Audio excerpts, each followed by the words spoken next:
दोस्तों, आप सुने अगहन मास का इतवार व्रत कथा।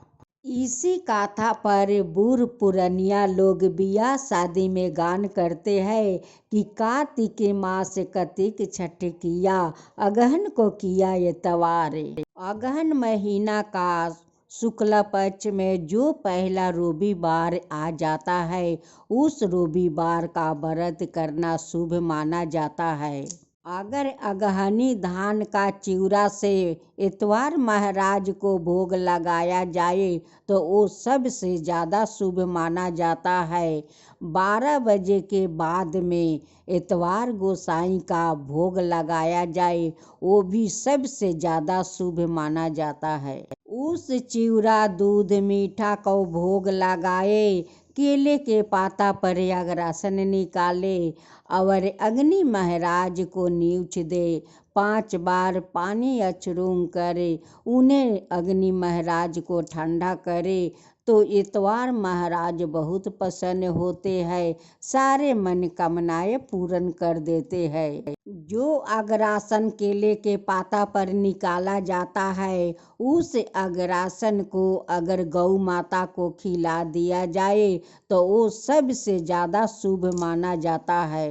एक बूढ़ी माई थी जो कहा करती कि कार्तिक मास का छठ और अगहन का इतवार भोलेनाथ और मैया पार्वती से शुरुआत हुआ था। भोलेनाथ रुपये के मंदिर बनाया था और उसमें सोने की कंवार लगाया था और उसी मंदिर में भोलेनाथ सोए हुए थे। मैया पार्वती पैर भोलेनाथ को दबा रही थी।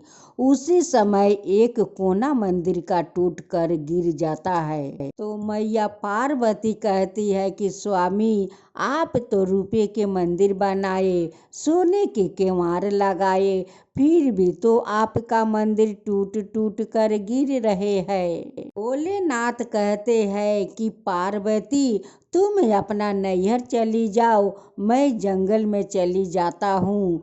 मैया पार्वती कहती है कि नहीं स्वामी, आप जहाँ जाएंगे वही मैं भी जाऊंगी। फिर भी भोलेनाथ समझाए कि देखो पार्वती, तुम्हारा नरम नरम पैर है, चलते चलते तुम्हारा पैर में ठोसा पड़ जाएगा। मैया पार्वती कहती है कि नहीं स्वामी, आप जहाँ जाएंगे वहाँ मैं भी जाऊंगी, आप बैठेंगे तो मैं आपको पैर दबाऊंगी, लेकिन आपका साथ ही जाऊंगी। आगे आगे भोलेनाथ जा रहे थे, पीछे पीछे पार्वती मैया जा रही थी। अब तो बहुत जोर से आंधी पानी आ जाता है। अब तो भोलेनाथ का शरीर का सारा भभूति धो कर बह जाता है, उनकी जाटा ऊटा सब भींज जाता है। जब पीछे मुड़ कर देखते हैं तो पार्वती का शरीर पर एक बूंद भी नहीं पड़ा और नहीं उनकी माथ के सिंदूर दहा। तब भोलेनाथ कहते हैं कि पार्वती, तुम ऐसा कौन सा धर्म की है, कौन व्रत की है कि तुम्हारा शरीर पर एक बूंद नहीं पड़ा और नहीं तुम्हारा सिर का सिंदूर धोआ। कौन सा ऐसा धर्म किया है, कौन सा ऐसा व्रत किया है। तो मैया पार्वती कहती है कि स्वामी, कार्तिक मास से कार्तिक छठ किया, अगहन के किया इतवार, उसी धर्म से स्वामी मेरा सिर पर नहीं पड़े है बूंदे। तब से सारा संसार कार्तिक महीना का छठ करने लगा, अगहन महीना का इतवार उठाने लगे। 6 महीना करते हैं और बैसाख में बैठा देते हैं। कोई 12 मास नमक छोड़ता है। उस बूढ़ी माई ने सभिन को इसी कहानी को सुनाती थी। पौराणिक कथा का अनुसार आप ये भी कथा सुने। इसी गांव में एक बुढ़िया माई रहा करती थी। उनकी एक बेटा और बहू थी। जो बुढ़िया माई बहुत गरीब थी, लेकिन बुढ़िया माई 12 मास से रविवार का व्रत करती थी। सबिन अड़ोस पड़ोस का औरत कहने लगी कि रुक्मिणी बहन, आप तो 12 मास एतवार व्रत करती हो, इसका फल तो कुछ नहीं मिलता है। आज तक तुम गरीब के गरीब रह गई, लेकिन कुछ फल तो नहीं मिला। रुक्मिणी उस औरत लोग से कहा करती कि देखो, मेरी सासू माँ 12 मास का एतवार व्रत किया करती थी, उसी परंपरा को मैं निभा रही हूँ। रुक्मिणी हर रविवार का दिन थोड़ा पकवान बना लेती, सूर्य भगवान को अर्घ देती और जो प्रसाद बच जाता उसी से वो एक समय भोजन करती। लेकिन कैसे भोजन करती? पहले छिपा में परोसती, केले के पत्ते में अग्रासन निकालती, तब जाकर अग्नि महाराज को उसी पकवान से अर्पित करती।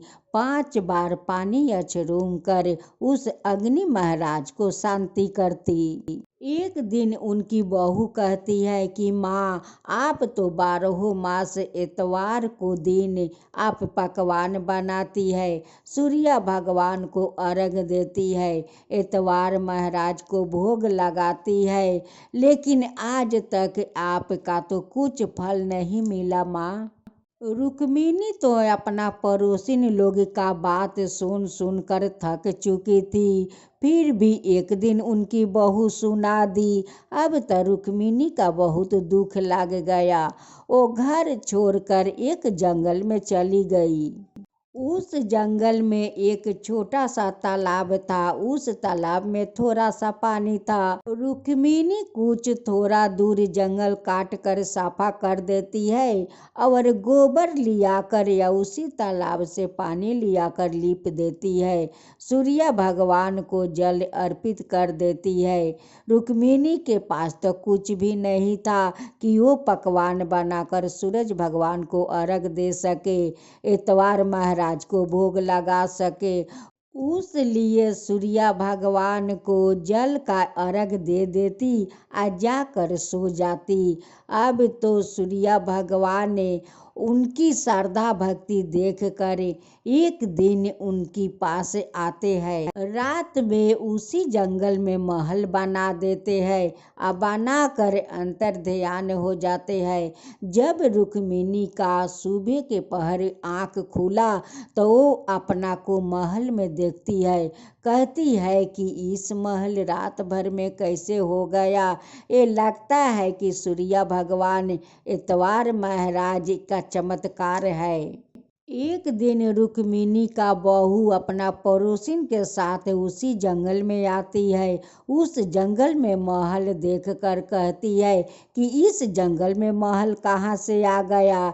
इस जंगल में तो कोई महल नहीं था, कोई टूटा झोपड़ी भी नहीं था, और महल तो दूर के बात है, ये कहाँ से महल आ गया। वो कौन आदमी आकर यहाँ जंगल में महल बनाया। पड़ोसिन कहती है कि उस महल में हम लोग चलते हैं और चल कर देखते हैं कि ये कौन आदमी है कि इस जंगल में आकर महल बनाया है। जब रुक्मिणी का बहू और पड़ोसिन घर के अंदर जाती है, बहू देखती है तो देख के कहती है कि ये तो मेरी सासू माँ है। बहू कहती है कि सासू माँ, ये सब चमत्कार कैसे हो गया। सासू माँ कहती है कि तुम लोग का तो ताना सुन सुन कर मैं थक चुकी थी। मेरी बहू भी वही बात कहती है कि सासू माँ, आप इतना व्रत करती हो, तुम्हें क्या फल मिला। उसी कारण घर अपना और महाला छोड़कर इस जंगल में चली आई। मेरे पास तो सूर्य भगवान को देने के लिए कुछ नहीं था और नहीं एतवार महाराज को भोग लगाने के लिए कुछ था। उस तालाब से थोड़ा पानी लेकर मैं सूर्य भगवान को अर्पित कर देते और जाकर मैं सो जाती। बस एतवार महाराज और सूर्य भगवान दोनों मुझ पर शायद प्रसन्न हो गए और इस जंगल में मेरे लिए महल बना दिया। ये सब तो इतवार महाराज का कृपा है, सूर्य भगवान का कृपा है। पड़ोसिन जाकर अपनी गांव में कह देती है कि रुक्मिणी का इतवार व्रत का फल मिल गया है। उनकी तो जंगल में इतवार महाराज और सूर्य भगवान महल बना दिया है। रुक्मिणी बहन तो अमीर बन गई है। रुक्मिणी का बहू कहती है कि माँ जी, मैं भी अगले साल से अगहन का इतवार उठाऊंगी, आप जैसे मैं नियम पालन करूंगी माँ। अब तो उस गांव के सारे औरत से लेके पुरुष तक अगहन महीना का इतवार उठाने लगे, अब बहुत नियम धर्म से करने लगे। सभी गांव वासियों लोग श्रद्धा भक्ति के साथ इतवार महाराज को व्रत करने लगे। इतवार महाराज वो लोग पर भी प्रसन्न हो गए। उस लोग का भी इतवार महाराज अमीर बना दिए। तब से वो लोग इतवार महाराज का व्रत श्रद्धा भक्ति से करने लगे।